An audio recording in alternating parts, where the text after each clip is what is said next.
नमस्कार दोस्तों, मुझे मौजूदा सियासी माहौल में एक कविता की बहुत याद आ रही है। राम की शक्ति पूजा, निराला जी की कविता है ये। अपने कॉलेज के दिनों में मैंने ये कविता पहली बार पढ़ी थी। कविता का प्रभाव आज तक मेरी जिंदगी पर है।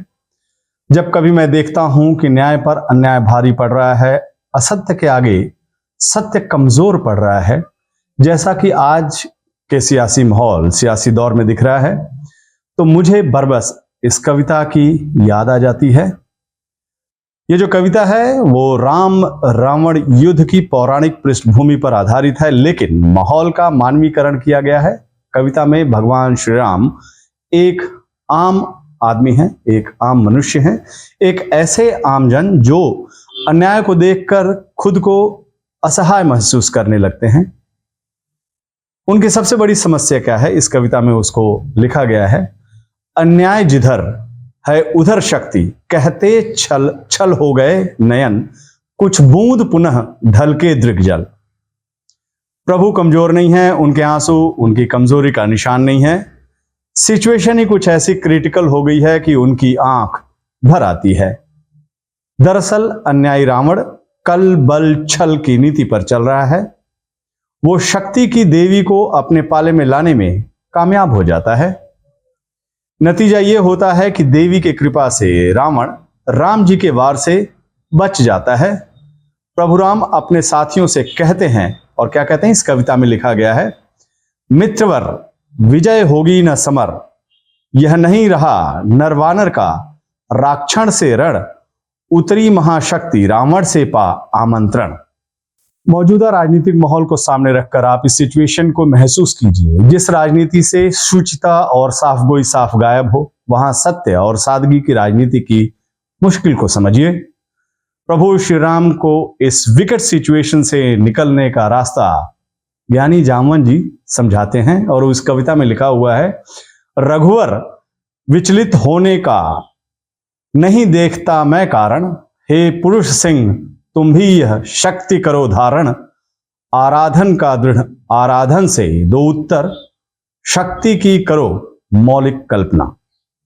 ये जामवन जी ने इसमें निराला की इस कविता में उन्होंने दृश्य दिखाया है। निराला के प्रभु श्री राम गुरु जामवंत की सलाह पर शक्ति की मौलिक साधना में जुट जाते हैं, लेकिन सत्य की राह कब आसान रही है। माता सीता को भी अग्नि परीक्षा देनी पड़ी थी, सत्यवादी युधिष्ठिर को भी बहुत कुछ खोना पड़ा था। निराला के श्री राम को भी कड़ी परीक्षा का सामना करना पड़ता है। भगवान जब शक्ति पूजा के लास्ट स्टेज में पहुंचते हैं, कामयाबी उनके सामने दिखने लगती है, तभी शक्ति की देवी उनकी परीक्षा लेती है।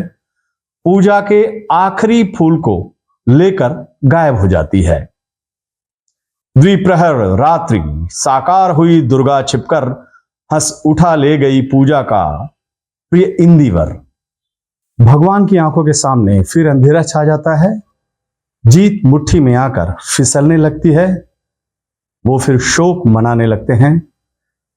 और इस कविता में लिखा गया है, धिक जीवन को जो पाता ही आया है विरोध, धिक साधन जिसके लिए सदा ही किया शोध, जानकी हाय उद्धार प्रिया का हो न सका।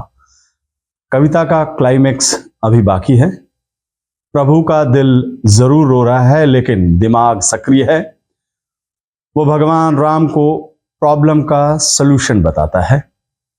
कहती थी माता मुझको सदा राजीव नयन, दो नील कमल हैं शेष अभी, यह पुरुष चरण पूरा करता हूं देकर मात एक नयन।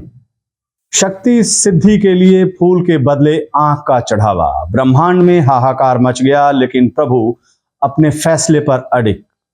फूल गायब हो गया तो कोई बात नहीं, देवी को अपनी आंख का चढ़ावा देकर शक्ति सिद्धि करूंगा। इस कविता में लिखा है आगे, ले लिया हस्त लक लक करता वह महाफलक, ले अस्त्र वाम पर दक्षिण कर दक्षिण लोचन।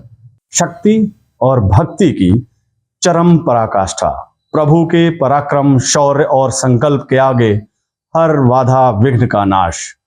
देवी सम्मुख आती हैं, प्रभु को आशीर्वाद देती हैं, और इसमें लिखा गया है, साधु साधु साधक धीर, धर्म धन धन्य राम, कह लिया भगवती ने राघव का हस्त धाम। होगी जय हे पुरुषोत्तम नवीन। हे पुरुषोत्तम नवीन इस कविता का केंद्रीय भाव है। इसी एक केंद्रीय भाव में सत्य और असत्य का संघर्ष है। जब कभी मौका मिले आप पूरी कविता जरूर पढ़िएगा। आज के सियासी माहौल में इस कविता की प्रासंगिकता पर आपकी टिप्पणी का इंतजार है। नमस्कार।